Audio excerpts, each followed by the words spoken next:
こんにちは、ネタゲーようこそ。今日はね、すごいイベントにやってきましたね。まあすごいイベントといってもね、日本の最大級アニメイベントですね。アニメジャパン2016にやってきました。まあ今年もすごい人数ですね。というかもうますますね人気がありますね。本当に今年はすごい人たくさん集まってます。まあ今回のイベントはどうなってるのか、早速一緒に回ってみましょう。それでは行きましょう。アニメジャパン2016は最大級のアニメイベントです。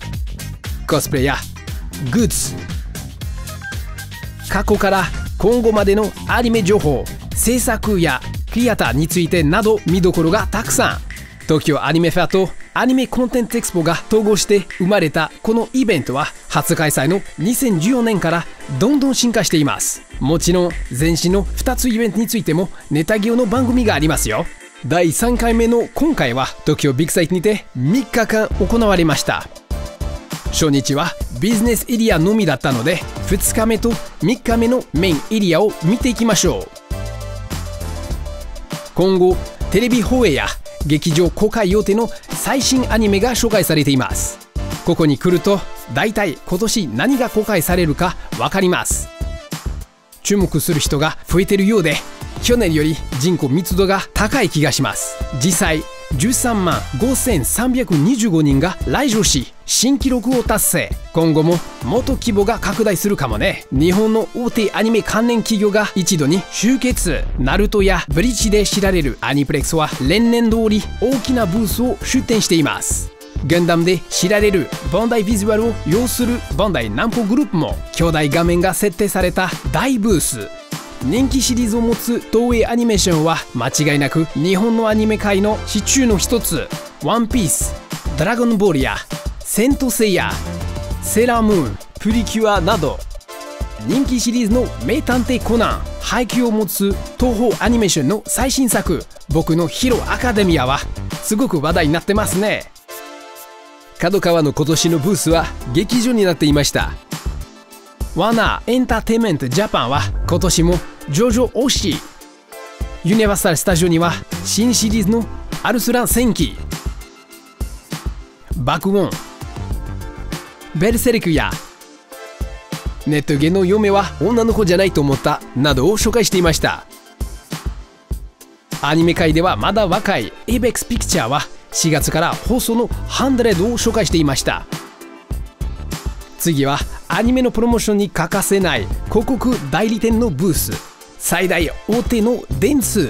いつもながら綺麗なコスプレイヤーがブースを彩ります。ここもアルスラン戦記、僕のヒーローアカデミア。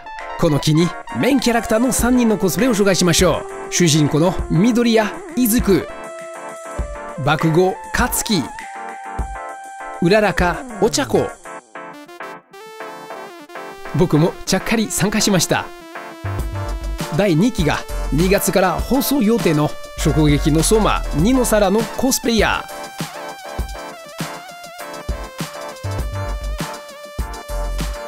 キッズ向けカードゲームがベースのアニメバディファイトトリプル D。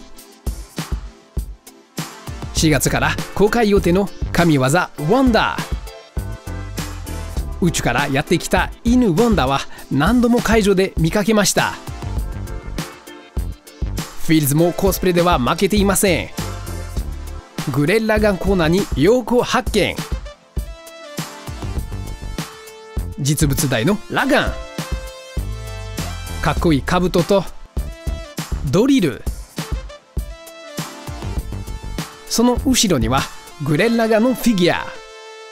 アニメ制作に使われた原画。なんで今グレンラガン？それはシリーズのパチンコマシンが登場したからなんです。ガンスのフール 3DCG アニメ映画の制作が進行中。アクティブレッドのコーナー、飾りあさみのコスプレかな。モニターに映し出されたリコが音声対話でいろんな情報を教えてくれます。オスカー2のフィギュア、コスプレもありました。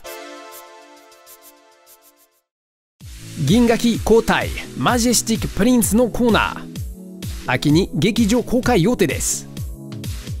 ここにもコスプレとレッド5の 6.5 分の1スケールの立像、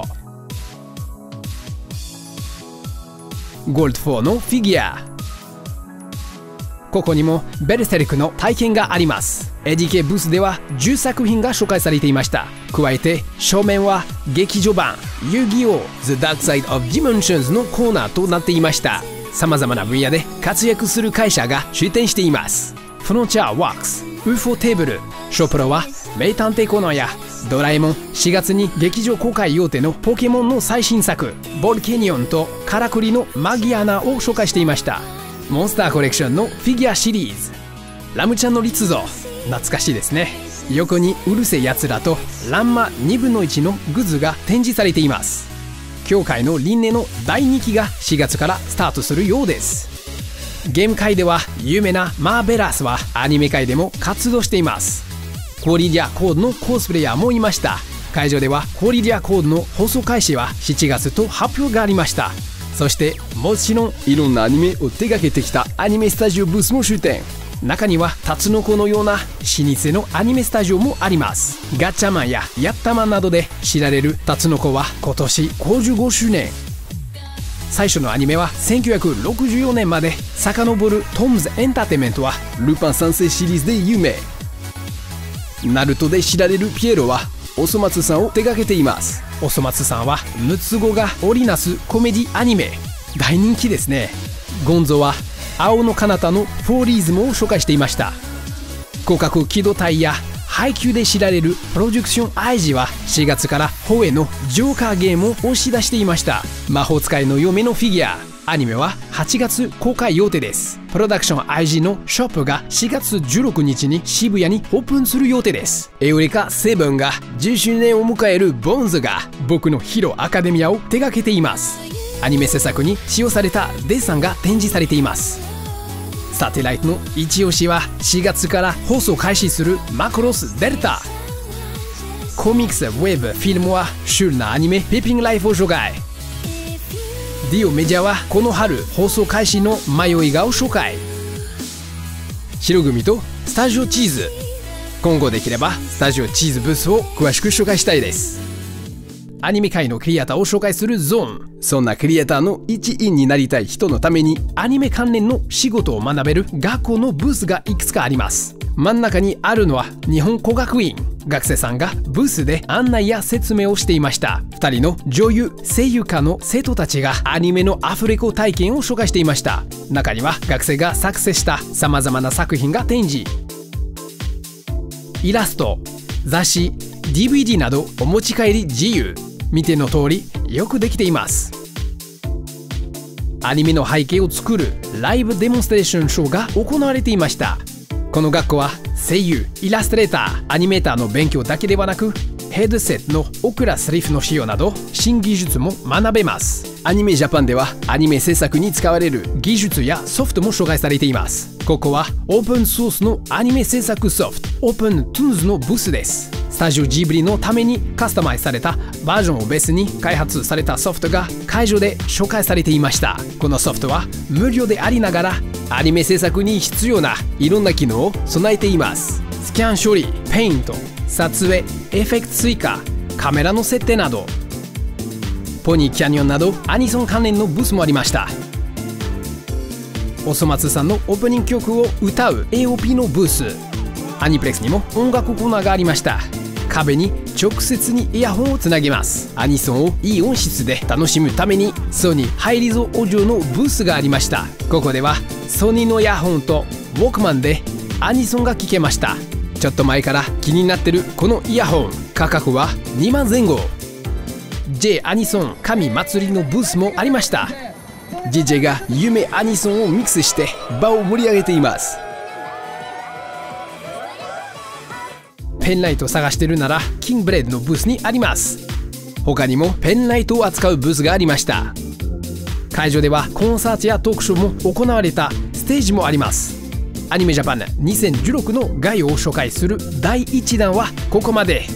第2弾ではテレビ局、コスプレ、グッズ、ビデオゲーム関連のブースを紹介します。